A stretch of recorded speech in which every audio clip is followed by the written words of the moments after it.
સુરત શહેર આજે વિકાસની વેદનાથી ઘેરાયેલ છે, જે વિકાસના કામોથી નહીં પરંતુ દૂરદર્શનના દ્રશ્યોથી ઓળખાઈ રહ્યું છે. નમસ્કાર, હું છું જયેશ મેવાડા દિવ્ય સંદેશ સાથે. એક તરફ ખાડીપુર જેવી ગંભીર પરિસ્થિતિ અને બીજી તરફ ટ્રાફિક જામ. સુરતીઓ માટે રસ્તાઓ જાણે અજગર બન્યા છે. હજી વરસાદની તો પહેલી ઇનિંગ્સ છે. શહેર આખામાં પાણી ભરાવાની સ્થિતિ પૂર સમય દેખાઈ રહી છે. નાળાઓમાં પાણી ભરાયેલ છે. તમામ રોડ રસ્તા તૂટેલા છે.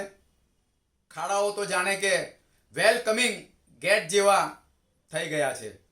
શહેરની આવી ગંભીર પરિસ્થિતિ માટે જવાબદાર કોણ? સુરત મહાનગરપાલિકા પાસે ખરેખર તો કોઈ નક્કર આયોજન નથી. તેઓ યોગ્ય પગલાં સમયાંતરે ભરી શકી નથી. મેટ્રોની કામગીરી વર્ષોથી મંથર ગતિએ ચાલી રહી છે, જેના કારણે રોડ રસ્તા ઉપર ઊંડા ખાડા પડ્યા છે. રસ્તાઓ ભયજનક સ્થિતિમાં મુકાયા છે.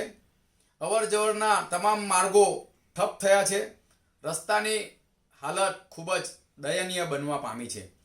જવાબદાર તંત્રની નિષ્ક્રિયતાને કારણે, તેમની બેદરકારીના કારણે શહેર આખામાં કચરાના ઢગલે ઢગલા જોવા મળે છે, જે વરસાદી વાતાવરણને લઈને રોગચાળો ફેલાવી રહ્યું છે.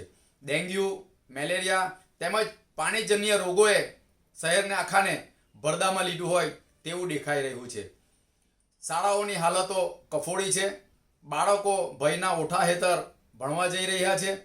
વરસાદને કારણે જાહેર માર્ગો ઉપર પાણી ફરી વળતા તેઓને ઘર સુધી પહોંચવામાં પારાવાર મુશ્કેલી સર્જાઈ રહી છે. તેઓએ તેમનો જીવ જોખમમાં મૂકવો પડી રહ્યો છે. જો જવાબદાર તંત્ર નજીકના દિવસોમાં કોઈ યોગ્ય પગલાં ન ભરે તો સુરતીઓએ ખરેખર ખૂબ જ કપરી પરિસ્થિતિનો સામનો કરવો પડી શકે એમ છે. ફક્ત શહેર બાકી છે, પરંતુ શહેરીતા મૃત પામી છે. નમસ્કાર, ફરી મળીશું નવી વ્યથા સાથે. ત્યાં સુધી રજા આપશો.